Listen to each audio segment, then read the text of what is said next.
오늘은 그 십자가 앞에 사람들 마지막 시간으로요, 십자가 앞에 고꾸라진 사람, 곧 바울에 관한 말씀을 함께 나누겠습니다. 바울의 출신지인 길리기아 다소이죠. 이 다소는 인구 한 10만 정도 되는, 그 당시로 보자면 제법 큰 규모를 자랑하는 도시였습니다. 특히 교육의 도시이자 문화의 도시였어요. 다소는 당시 아테네와 함께 철학의 중심지다, 그런 타이틀을 놓고 다투던 그런 도시였습니다. 바울은 그곳에서 어린 때부터 이 학문을 배우고, 또 여러 언어나 거기서 모든 것을 다 구비하고 배우는 그런 다양한 교육을 접하고 그 엘리트로 자라게 됐습니다.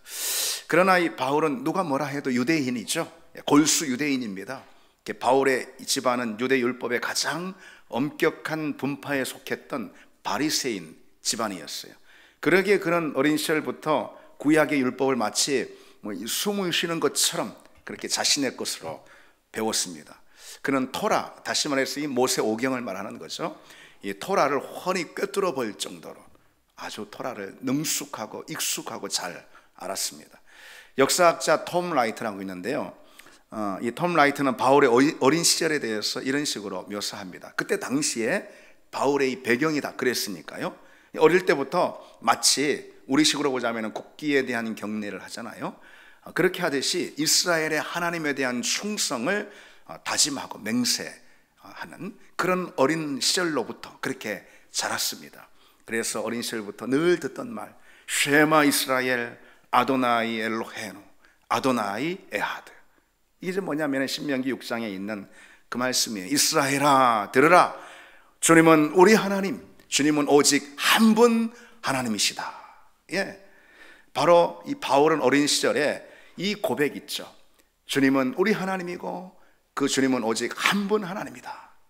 이 고백에 자기 목숨을 걸겠다라는 그런 서명을 한 바로 그런 사람입니다. 그런 이제 사람으로 바울이 자랐어요.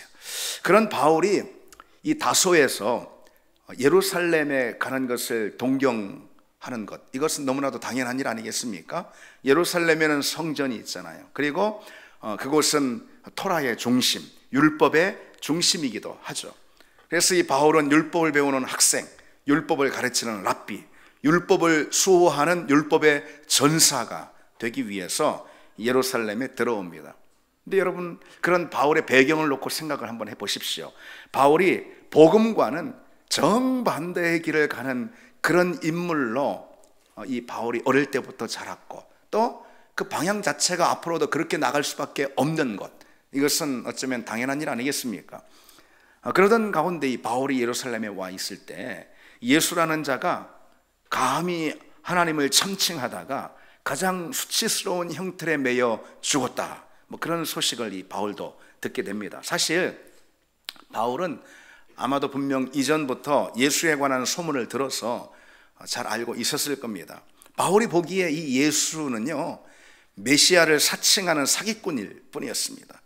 더욱이 예수는 그 과정에서 나를 본 자는 곧 하나님을 본 것과 같다, 이렇게 말하는 그런 하나님을 모독하는 참남한 행위를 주저하지 않는 아주 그런 배역한 배도한 자다. 바울이 보기에 예수는 그런 사람이었어요. 바울은 그런 자는 상상만 해도 경멸스러운 그런 십자가라는 형틀에 달려 죽는 것, 이건 너무도 당연한 결과다, 이렇게 믿었을 겁니다. 그런데 예수가 죽은 것으로 끝이 나는 게 아니었던 거예요. 그 후로 예루살렘에 이상한 종교 역병이 퍼지기 시작했어요. 이 바울이 보는 관점이 그렇다라는 거예요. 예수라는 자가 죽었다가 부활했다, 그런 흉흉한 흉문이 돌고요, 그를 추종하는 세력들이 거센 바람처럼 일어나기 시작했어요. 바울이 볼 때 그와 같은 예루살렘 교회죠. 이 예루살렘 교회는 유대교를 어지럽히는 이단 정파에 불과했습니다. 그것은 바울의 분노를 촉발시켰죠. 한 번은 스데반이라는 자가 예루살렘 성전을 모욕하는 이 길 한복판에서 말이죠, 예루살렘 성전을 모욕하면서 부활한 그 예수가 성전보다 더 크신 분이다, 이런 말을 퍼뜨리고 다녔어요. 그래서 유대인들이 그를 돌로 쳐 죽이지 않습니까? 그 과정에서 이 돌로 쳐서 죽였던 이 유대인들이 자기들의 겉옷을 벗어서 바울의 발 앞에 놓습니다. 그런 행위를 합니다. 사도행전 7장에 보면은. 이 행위가 무엇일까? 학자마다 좀 분분한 의견들이 있는데 아마 이런 것일 겁니다. 그 행위는, 그러니까 자기 겉옷을 벗어 바울의 발 앞에 두고 그리고는 돌로 쳐서 스데반을 죽였단 말이죠. 이것은 뭐냐면은 스데반을 불법적으로 처형하는 거잖아요. 이렇게 돌로 쳐서. 아무래도 그건 불법적인 것입니다. 그런데 그것을 바울이 스스로 나서서 이 일만큼은 내가 책임질게, 이건 내가 책임질게 하는 그런 바울의 행위와 같았다라는 것이죠. 그래서 스데반을 죽인 이 모든 불법적인 이 처형 행위는 바울이 다 책임지겠다. 그만큼 뭘 말하는 거예요? 바울은 이 율법의 열심이었던 그런 사람이었어요.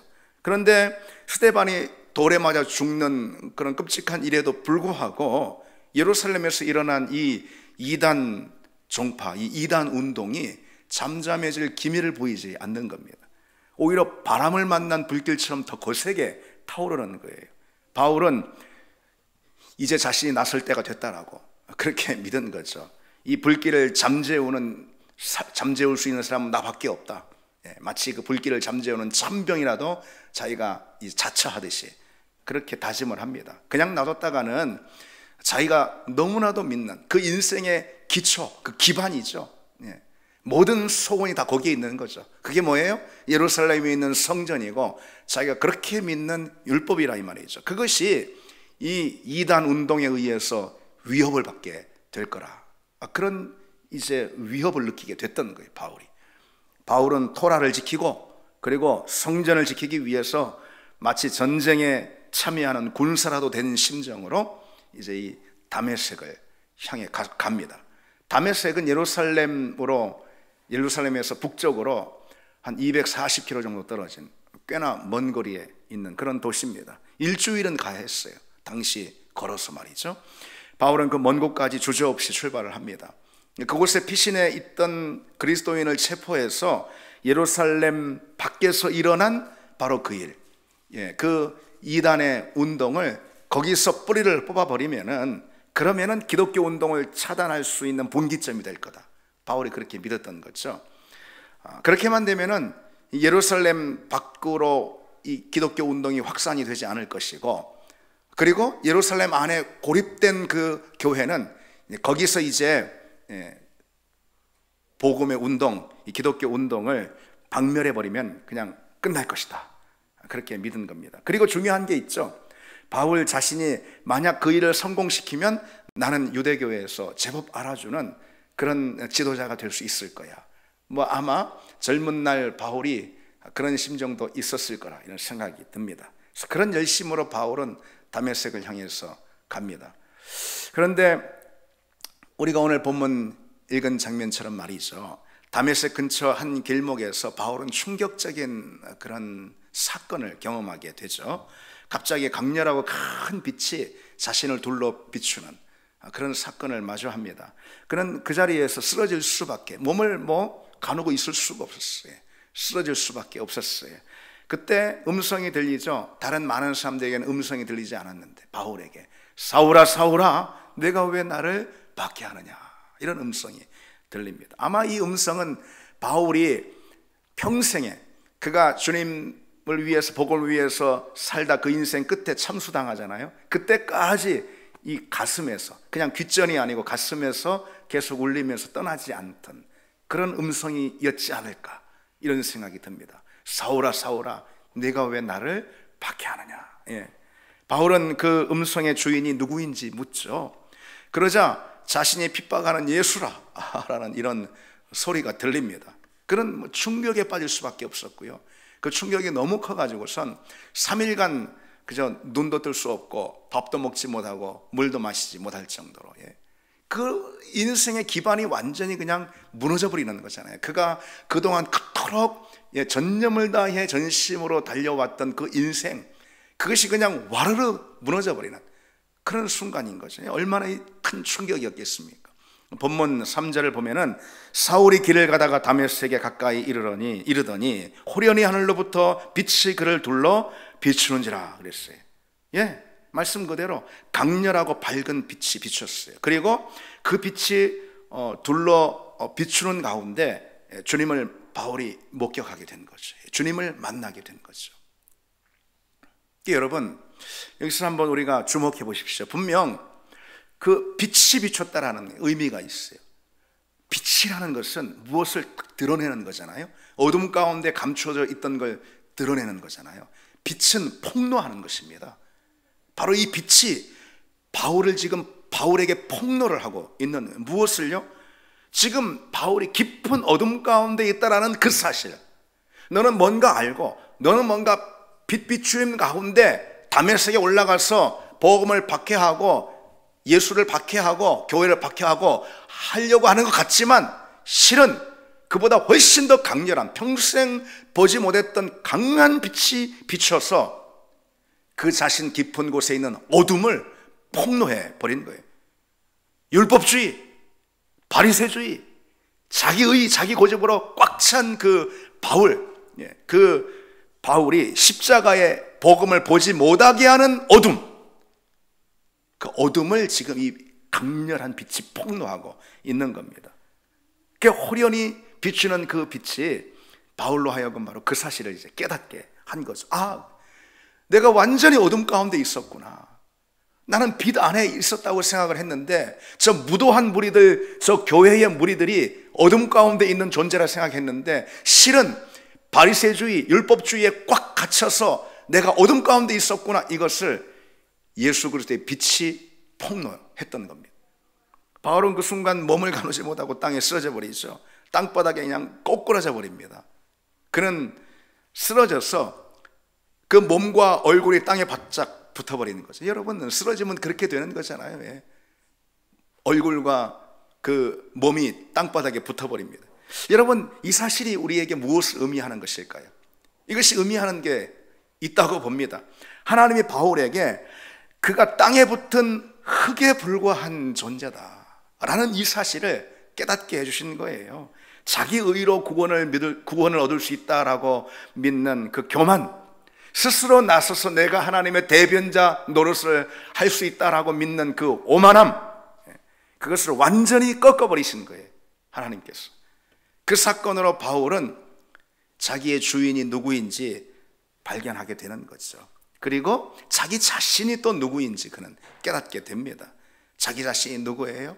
다시 말해서 흙바닥에 그 얼굴과 몸이 납작 붙어버린 그런 아무것도 아닌 그런 존재라는 거예요. 주님이 일으켜주시지 않으면은 아무것도 아닌 죄인에 불과하다. 자기 의라는 것이 그렇다라는 사실을 이 바울은 깨닫게 됩니다. 그리고 바울이 자기가 가지고 있는 기존의 모든 그 자기가 믿고 있던 인생의 기반, 가치, 논리, 이런 거 있죠. 이런 것이 완전히 붕괴되는 것을 이 자리에서 경험합니다. 그 가치관이 붕괴되는 것을 경험합니다. 바울이 이렇게 묻죠. 주여 누구시니까? 이렇게 묻잖아요. 주라고 그럽니다.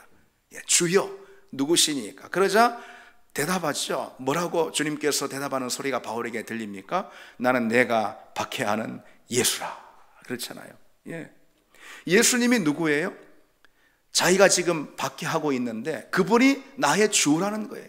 주여 누구시니까 그랬어요. 내가 믿어야 할 주가 누구이신가? 내가 핍박하고 있는 예수 그리스도라는 이 사실이죠. 그로 인해서 바울은 이 기존의 자기의 모든 가치가 붕괴되는 거예요. 자기가 붙들었던 토대가 무너지는 것입니다. 인생의 목적, 인생의 방향, 삶의 의미, 이런 게 이제 뿌리째 다 흔들려서 뽑히는 그런 경험을 바울이 하게 됩니다. 그야말로 십자가 앞에 꼬꾸라져 버리는 그런 경험하게 되는 거예요. 십자가 앞에 완전히 꼬꾸라져 버렸습니다. 바울은 여러분 그동안 자기 의를 붙들고 살았어요. 자기가 붙들고 있는 그 신념 있잖아요. 그 주관, 자신이 쫓았던 모든 가치, 이게 최고인 줄 알고 달려왔던 거예요. 그것으로 그냥 예수님도 밀어내버리고 교회도 박해하고 그랬던 거죠. 자기 자신이 살아있는 거예요. 다른 말로 표현해서 자기 자신이 살아있어서 자기 의를 붙들고 자기를 드러내고 자기를 위하고 자기 영광을 구하고 자기를 높이고, 율법이 바로 바울에게 그것을 부추겨 주는 거죠. 율법만 지키고 있으면은 율법도 모르는, 저 율법도 지키지 않는 저 무지렁이들, 나는 그것들과 달라. 난 율법을 지키지 않아. 그래서 자기 영광, 자기 의, 거기에 완전히 빠지게 만드는 거죠. 그로 인해서 복음이고 뭐고 다 밀어내 버리는 것입니다. 그런 바울이 이제 그 예수 그리스도의 강렬하고 이 밝은 빛이 그 자신의 어둠이 있잖아요. 자기 의로 덮여서 복음을 몰랐던 그 어둠이 있죠. 그 어둠을 폭로하는 바람에 이제 전과 같이 살 수는 없게 된 거예요. 그의 모든 기존의 가치관이 붕괴되어 버린 거예요. 이것이 옳은 길이야 하고 쫓아왔던 그 모든 자기 신념이 이제 완전 무너져 버리는 거죠. 땅바닥에 완전히 고꾸라져 버리는 거예요. 이전처럼 난 살 수가 없게 된 겁니다. 십자가에 달려서 죽으신 그리스도를 만났기 때문에 이젠 내가 살아서 살 수는 없는 거예요. 이제 십자가에서 나도 죽어야만 되는 겁니다. 바울은 그 3일간 있잖아요. 그냥 몸살을 앓고 누운 그 3일간 바로 그 점을 깨달았을 거예요. 더 이상 이전의 삶으로는 돌아갈 수 없게 됐습니다. 우리가 생각해야 할 점이 있습니다. 여러분, 이 바울을 비롯해서요, 바울이 살던 시대에는 종교가 일상과 하나로 완전히 묶여 있었던 그런 시대입니다. 뭐 종교 따로, 일상의 삶 따로. 사실 그게 문제라 이 말이죠. 오늘날 이 세속주의 사회가 그런 거예요. 그래서 교회 오면은 신앙생활, 기도할 때는 신앙생활, 일상에 나가서는 그냥 일상의 논리, 세상의 가치로 살아가는 거예요. 그런데 바울이 살던 이 고대 시대에는 그 자체가 그렇게 불가능한 그런 시대였어요. 종교라는 것이, 이걸 뭘 믿던, 어떤 걸 믿던 말이죠. 종교라는 것이 그 일상과 완전히 묶여서 떨어질 수가 없었던 그런 시대에 살고 있어요. 그런 시대였어요. 그러니까 쉽게 말해서 종교가 정치, 경제, 사회, 문화, 가정생활과 완전히 동일체였던 이런 시대였어요. 따라서 이 시대의 사람들에게 자신이 믿고 터전으로 삼고 있는 종교적인 그 태도를 버리고 거기서 돌아서서 오직 예수 그리스도만을 섬기는 것, 오직 예수 그리스도만을 한 분 주로 고백하는 것, 이것은요 상상을 할 수 없는 그런 인생의 대전환을 의미하는 것입니다. 종교를 바꾼다, 이것은 대전환을 의미하는 거예요. 그리고 이때 당시에는 만신전이 있었잖아요. 그래서 모든 신을 다 믿어요. 하나 더 믿으면 더 좋은 거예요. 그래서 종교를 바꾸는 일이 없는 거예요. 종교를 하나 더 추가하는 거는 일은 있어도 말이죠. 그런데 기독교 복음만큼은 그것을 허용하지 않았잖아요. 네가 믿고 있던 모든 종교, 그게 몇 가지가 됐든, 그게 얼마나 큰 열심으로 믿은 것이든, 아니면 너뿐 아니라 그냥 골수분자로 온 가족이 다 믿는 것이든, 그건 상관없어. 다 내려놔. 여기서 끝이야. 그 모든 것과 단절, 그 모든 너의 옛 인생은 죽었어. 이제 새롭게 시작해. 예수 그리스도 안에서 오직 예수 그리스도, 오직 하나님은 한 분 하나님이야. 이게 복음을 받아들이는 과정이거든요. 여러분, 이건 쉬운 게 아니라 이 말이에요. 이때 당시 사회 구조상도 쉬운 게 아니라 이 말이죠. 그런데 바울에게는 더더욱 그랬죠. 바울은 자기가 믿고 있던 유대교 그 종교 그 율법에 완전히 그 인생을 건 사람이기 때문에 더더욱 그렇습니다. 신학자들은요, 그와 같은 전환, 인생의 뜻 전환 있죠. 바울로 비롯해서 초대교회 성도들이 예수를 믿었을 때 생겼던 그 인생의 대전환 있죠. 그것을 오늘날로 보자면 마치 이런 것과 비슷하다라고 이렇게 쉽게 설명을 해줍니다. 예를 들어서 여러분, 우리가 일상에서 사용하는 여러 문명의 이기들이 있잖아요. 뭐 자동차, 핸드폰, 냉장고, 아니면은 무슨 전기, 전파, 교통수단 등등등 모든 거 있잖아요. 이 모든 일상의 이기들을 그냥 한꺼번에 내려놓는 것, 한꺼번에 포기하는 것, 그것과 다름없다라고 이렇게 설명해 줍니다. 그렇습니다. 따라서 초대교회 시절에는요, 자기를 부인하지 않고서는 기독교 신앙 자체를 아예 가질 수가 없었어요. 맥락상 그랬습니다. 그들은 자신의 모든 일상을 포기하겠다라는 그 각오를 가져야 비로소 복음을 받아들일 수가 있고 교회의 발을 디뎌 놓을 수가 있었어요. 역사적 배경이 그렇습니다. 한 발 여기 한 발 저 그럴 수가 없었어. 그들에게 자기 삶의 방식들, 모든 일상들, 그리고 자아, 이 자아가 죽는 것은 믿음을 선택한 너무도 당연한 결과였어요. 그렇습니다. 내가 살아있고 예수를 믿고 복음을 받아들이는 그 자체가 불가능했다 이 말이죠. 그처럼 초대교회 성도들은 기꺼이 죽음을 받아들인 사람들이죠. 그렇습니다. 신앙 고백하고 세례받고 하면은 기꺼이 자아의 죽음을 다 받아들이는 사람으로 보아도 무방했다 이 말입니다. 예수 믿고 내가 무엇을 빼앗기고 예수 믿고 내가 무엇을 잃어버리는 그것은 믿음에 너무도 마땅한 결과다. 예수 믿고 그러지 않을 수 있을까? 바로 그것이 바울이 옛 모든 자신의 과거를 청산하고 예수 그리스도를 믿게 된 그 사건을 통해서 그에게 일어난 일입니다. 바울뿐 아니라 초대교회 성도들이 있죠. 초대교회 성도들에게 신앙생활은 너무도 당연히 자기 십자가를 지는 길이었어요. 그들은 잘 되려고 예수 믿은 것이 아닙니다. 그들은 형통하려고 예수 믿은 것이 아니고요, 자기 만족을 위해서 예수 믿은 것이 아닙니다. 다만 십자가의 길을 걷기 위해서 예수를 믿었습니다. 이들은 십자가가 무엇인지 그래서 너무도 분명히 알았어요. 너무도 분명히 십자가의 의미를 알았습니다. 주님이 지시고 죽으신 형틀, 십자가는 다름 아닌 바로 그것입니다. 죽음의 자리예요. 그리고 주님이 바로 그 자리로 나를 부르신 바로 그 형틀, 죽음의 형틀, 주님이 죽으신 그 형틀, 그리고 그 형틀에 주님이 나를 부르고 계신 바로 그것이 십자가라는 거죠. 내 자아가 죽고 내 욕망이 죽고 내 영광이 죽고 곧 내가 죽는 자리, 이게 십자가였습니다. 그들은 그 사실을 분명히 알고 있었어요. 그리고 그것이야말로 믿음의 길이라는 것, 이것을 너무 잘 알고 있었습니다. 여러분, 우리 역시 한번 생각을 해보십시오. 기독교 신앙의 핵심이 무엇인가? 우리는 뭘 믿고 있습니까? 우리는 어떤 사실을 믿고 있죠? 우리가 믿는 믿음의 내용이 무엇입니까? 주님이 나를 위해 십자가에 달려 죽으셨다. 그렇죠. 우리는 그것을 믿습니다. 주님이 나를 구원하시기 위해서 십자가에 달려 죽으신 그 사실, 그걸 믿는 것이 바로 믿음입니다. 그런데 여러분, 그게 전부가 아니라는 거예요. 그게 다가 아니라는 거예요. 주님이 십자가에 달려 죽으실 때 그 십자가에 나 역시 달려 죽었다.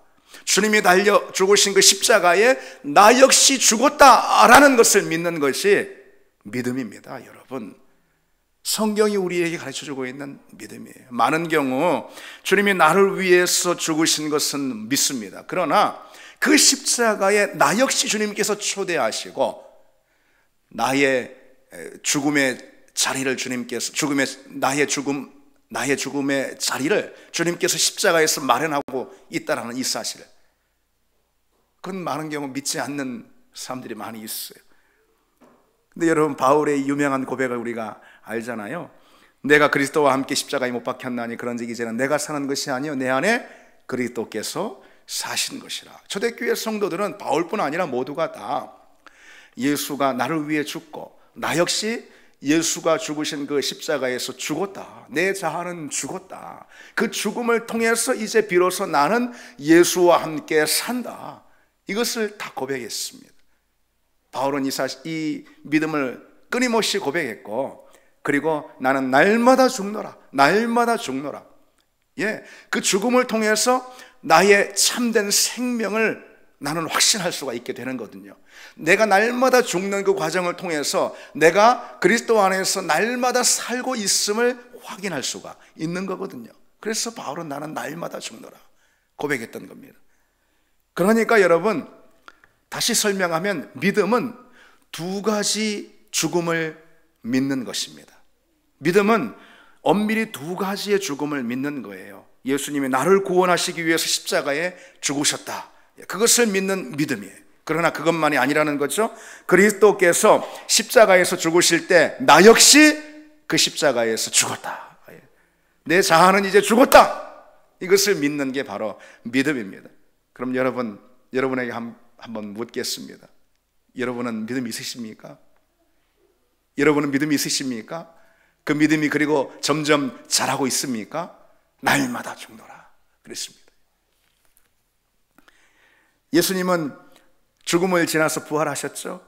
그건 나 역시 마찬가지라는 거예요. 죽은 사람이 부활하죠. 아니, 여러분 누가 부활합니까? 산 사람이 어떻게 부활해요? 죽은 사람이 부활하는 거예요. 죽은 다음에 부활이 있는 것이죠. 죽어야 부활의 역사를 경험합니다. 죽어야 부활의 능력을 갖습니다. 그리고 부활은 지금 여기서부터 누리는 우리 성도의 능력이라는 사실을 우리가 알아야 하죠. 그렇다면 우리가 부활의 능력을 경험하지 못하는 이유가 무엇일까요? 죽지 않아서 그런 거죠. 그래서 내가 아직 펄펄 살아있어서, 내 자아가 아직 죽지 않아서 부활의 생명 안에서 우리는 춤추지 못하는 것입니다. 부활의 능력을 지금 여기서 맛보지 못하는 이유, 내가 살아있어서 그런 것입니다. 아니, 죽어야 부활의 능력을 경험하죠. 죽어야. 바울은 자아가 누구보다 강한 사람이었어요. 여기 우리 정말 그 누구도 바울을 이길 수가 없을 거예요. 바울은 누구보다 제 잘난 맛에 사는 자기가 최고이고 자기 자아가 강한 사람이었어요. 자기의, 자기 신념, 이걸 그냥 꽉 들어찬 그런 사람이고요. 자기가 붙든 율법, 그리고 자기가 발을 디뎌놓은 그 유대교 있죠. 뭐 거기서 벗어나는 것은 절대로 하지 않는 거예요. 그건 죽어도 하지 않아요. 그런 사람입니다. 그러나 십자가 앞에 바울이 고꾸라지죠. 십자가 앞에 고꾸라진 후에 그가 얼마나 죽는지 모릅니다. 그는 완전히 납작 엎드려 죽습니다. 예를 들어서 고린도전서 9장이 대표적인 예입니다. 고린도전서 9장에 바울이 이런 고백을 합니다. 유대인들에게는 내가 유대인처럼 되고, 그리고 율법이 없는 자들에게는 내가 율법이 없는 자들처럼 되고, 약한 자들에게는 내가 약한 자처럼 되었다. 이게 무슨 말입니까? 바울 이 자아를 완전히 내려놓는 거예요. 여기서 무슨 교만을 볼 수 있고, 무슨 자기의를 볼 수 있고, 자기를 내세우는 거 어디 여기서 볼 수가 있습니까? 완전히 그 고집이 꺾여버렸어요. 복음을 위해서 자기 자신을 완전히 내려놨습니다. 이전에 막 그렇게 살아서 펄펄 뛰었던 그런 자아를 찾아볼 수가 없는, 완전히 납작 엎드립니다. 자아가 완전히 꺾이고 죽었다, 이 말이죠. 예수를 만나서 그렇습니다. 그리고 예수를 만나면 누구나 그렇게 되는 것이 당연합니다. 어디 내 자신이 살아가지고, 그렇지 않습니다. 유대인에게는 내가 유대인이 되고, 예수를 위하는 게 그것이라면, 물론 그게 죄가 아니라면, 그리고 약한 사람에게는 약한 사람처럼, 율법이 없는 사람에게는 없는 사람처럼, 상한 사람에게는 상한 사람처럼, 오직 예수를 위한 게 그것이라면, 오직 예수를 위해서라면 바울은 완전히 자기 자아를 꺾고 죽입니다. 우리 신앙의 모습이 그래야 하는 거 아니겠어요, 여러분? 내가 살아있는 경우, 그것은 무엇을 통해서도 우리는 예수 그리스도 복음을 드러낼 수가 없고, 주님과 함께하는 삶을 살 수가 없다는 거죠. 어느 경우 보면은 고집이 있어. 그래서 경계를 정해놔요. 신앙생활할 때 경계가 있어요. 신앙생활하면서 이제 그런 거죠. 마치 난 여기까지야, 딱 이런 거죠. 난 딱 여기까지야. 난 주일날 교회 와서 예배드리는 거 난 딱 거기까지야. 내 신앙 딱 거기까지야. 마치 그렇게 신앙생활하는 사람 있는 것 같아요. 더 이상 요구하지 마. 그게 무슨 아주 바빠서 그런 것도 아니고요.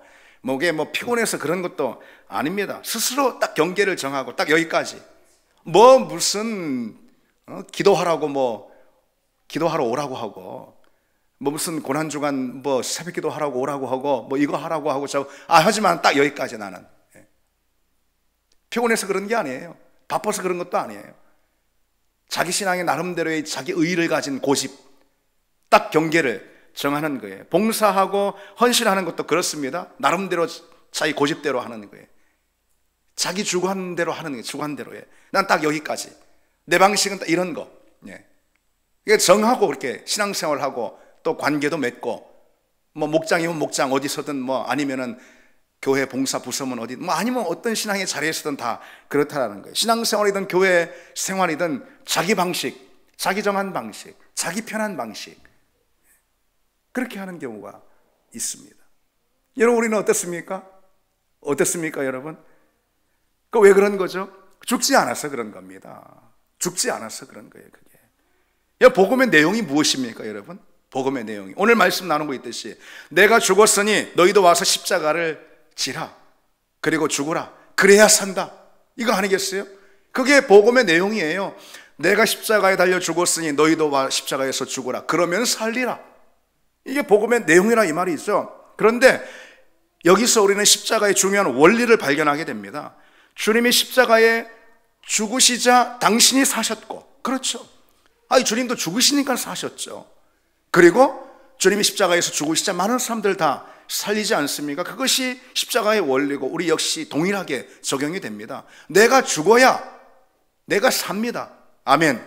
내가 죽어야 다른 사람은 살립니다. 이게 십자가의 원리입니다. 왜 십자가 지고 죽으라 하느냐? 살려고, 그러는 살려고. 그리고 살리라고 그러는 것입니다. 살려면 항상 십자가 그 앞에 우리는 마주해야 합니다. 왜 이런 말이 있습니다. 흔한 말이 있는데, 목사가 죽어야 교회가 산다, 뭐 그런 말이 있습니다. 목사가 교회를 사유화하고요, 자기 영광의 도구를 위해서 하나님의 교회를 사용한다는 것, 만약 그렇다면 교회가 죽는 거죠. 근데 목사가 죽어야 교회가 사는데 말이죠. 근데 안타깝게도 자기가 살려고 교회를 죽이는 그런 경우도 허다하지 않습니까? 그거는 저를 비롯해서 누구도 그런 위험에 빠질 수 있다, 그 예외가 없다, 그 사실을 알아야 합니다. 그렇다면 목사만 그렇습니까, 여러분? 성도들은 어떻습니까? 성도들은 내가 죽어야 교회가 삽니다. 여러분, 내가 죽어야 교회가 사는 거예요. 우리는 철저히 그 믿음을 갖기를 바랍니다. 내 뜻, 내 고집이 살아나면은 주변이 다 죽는 거예요. 그래서 여러분 주변을 한번 보십시오.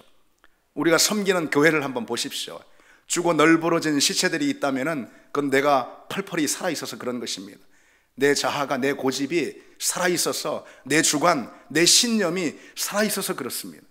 어디 내 신념대로 신앙생활 합니까? 어디 내 주관대로 신앙생활 합니까? 말씀대로 해야죠. 십자가 안에서 죽은 자로 해야죠, 여러분. 우리 교회 오는 성도들은 십자가 앞에 자기 자신을 죽이는, 하나님 말씀대로 신앙생활하는 그런 주의 종들이 다 되기를 바랍니다. 내 주변을 돌아볼 때, 주님의 몸된 교회와 그리고 또 복음을 돌아볼 때, 내가 죽지 않으니까 복음이 활발하게 타오르고 또 역사하지 않는 것입니다. 내가 죽지 않으니까 하나님의 교회에 생명의 역사가 부어지지 않는 것입니다. 내가 죽으면 되는 것입니다. 내가 죽으면 되는 것입니다. 여러분, 믿음의 성숙이라는 게 무엇일까? 믿음의 진보라는 것이 무엇일까? 그건 다른 것이 아닙니다. 가장 중요한 것은 내가 죽고 있는가, 그것입니다. 믿음의 진보는 죽는 겁니다. 더 죽는 것입니다. 더 죽는 것.